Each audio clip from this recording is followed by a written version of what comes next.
Welcome to the world of Paleoman52.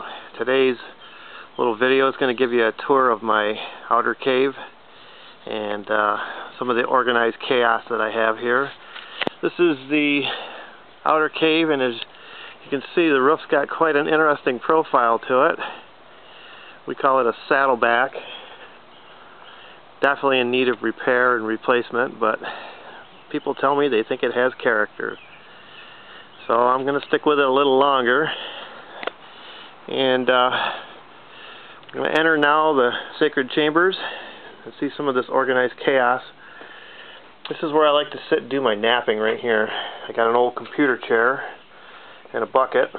One of my friends is an artist, and he drew a picture on my bucket of one of my buddies, and this is Big Mike. Goes by the name Big Billet, and looks just like him, celebrating our birthdays.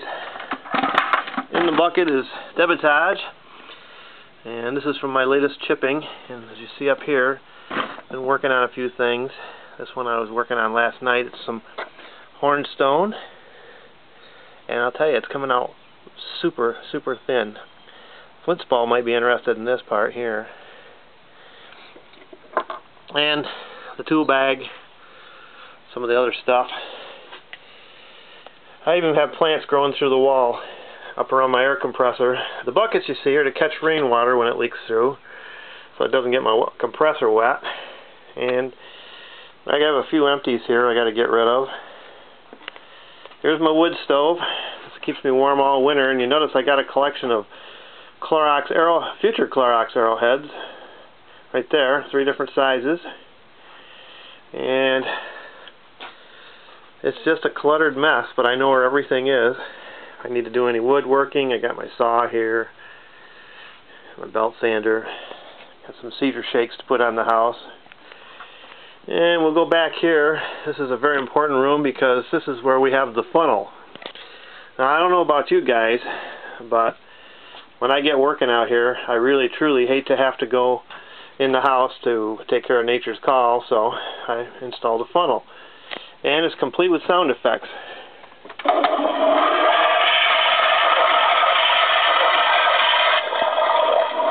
So when you're done, you can flush, or if you don't feel that's enough, I got a handle here you can pull on, and that just helps. Back here is pure clutter. I hope the people from Hoarders don't get a look at this. They'll be here in no time to clean me out. Got a couple nice old motors here that run. Oh, the mothballs are for the funnel. Come in pretty handy. Keep the odors down. And this is storage. This is my first computer right there. And who knows how old that thing is.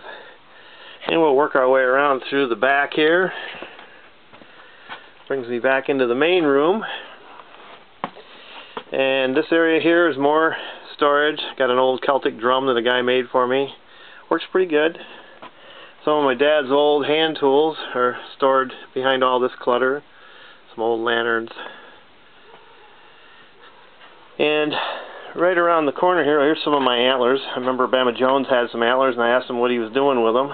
And I too have a bunch of antlers. Here's a picture of me and my brother when we were little kids. Lost my brother when he was 4 years old, and I was 1.5 years, so never got to know him, but that picture means a lot to me. Some old bottles I stumbled on while I was hiking in Letchworth Park. Brought them home, cleaned them up a little bit, and put them up on my shelf. I got all kinds of interesting things in these shelves. It'd be a whole video all itself, just one shelf. And I've been painting, so here's the paint here, waiting to be put on the house when I get around to it, get the scraping done. Behind me here, though, is some of my rock pile, and this is where I store most of my napping materials, right down here on the floor. And that pail's full of original hammerstones, and I don't use those, I just keep them. Here's some rock waiting to be turned into future artifacts. So you go around here, and we got all kinds of goodies here. This really gets chaotic. And there's some select beverages here. People have left them for me. And I made that little car once when my kids were little, and I kept it all this time. Pretty neat little car. As you work your way around here, here's one of my spears. This is a reloadable Clovis spear. So you pull out the shaft and you can reload it. So you stuck this in a mammoth, and you wanted to pull it, leave it in there so it'd bleed out, and then you can put a new one in there and stick it in them again. And here's where I store some of my things. This is just stuff I've napped. Well, here's some stuff I got from Rockhead right here. We saw that here not long ago. And some points that I've been chipping away on, and some chips that my friend Mr. Scribbles has been drawing on. Here's some authentic old pieces I found, and more chips drawn on, and these are just bags of artifacts from my latest hunts. There's a little net weight in there. Of course, no man cave would be complete without a refrigerator, and you can see it's stocked up pretty good most of the time. My Father's Day gift is sitting right here. This is an IPA. It's called made by Dogfish Head. It's a 60-minute IPA, and I'm here to tell you I had one last night, and it's real good. So let's take a look outside. I'm sure that the inside overwhelmed you. We'll go around the corner here, and there's all kinds of stuff out here. You know, we got some antlers up here, and there's a wind chime made out of flint flakes, and I call this a paleo breast implant. And there's a hip bone from a big whitetail. But around the corner here is the remains of my chipping. It's a pretty decent sized pile of flint here. So any of you guys watching this, if you need flint chips, you come here and you bring a 55-gallon drum or two with you, and we'll load you right up. This is a mountain. Well, flint napper does a lot of chipping, so you definitely need a lot of rock. So you beginning nappers, river hunter, all of you, this is what's going to happen for you if you nap as long as I do. You're going to have a mountain of debitage sitting behind your workshop. And I got kind of an interesting plant over here I'd like you to see. I don't know if you guys have ever seen shang growing before, or ginseng, but I got a nice little patch of ginseng right here, and it's real healthy. It's getting ready to go to seed here. And there's about half a dozen plants here. This one is pretty big. It's got a pretty good sized root. And early morning sun is just good for this. It likes the sun out of the east.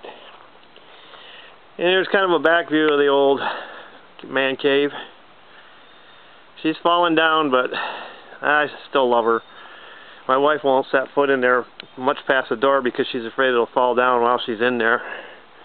So she has an escape plan to get out as soon as she can. And working your way around, you can see we got all kinds of things stored here. Here's old Boney here coming up. Found this skull here in the woods one day, and decided to give him a body again. And so here's my tribute to him. And this old bear right here was carved by a fella in town, and it belonged to my dad. My dad's been gone 10 years now, and I've kept him all these years and didn't have a heart to part with him. So he's kind of waving goodbye, which is appropriate and fitting for this video. Hope you enjoyed the little tour, and hope your man cave's as much fun as mine.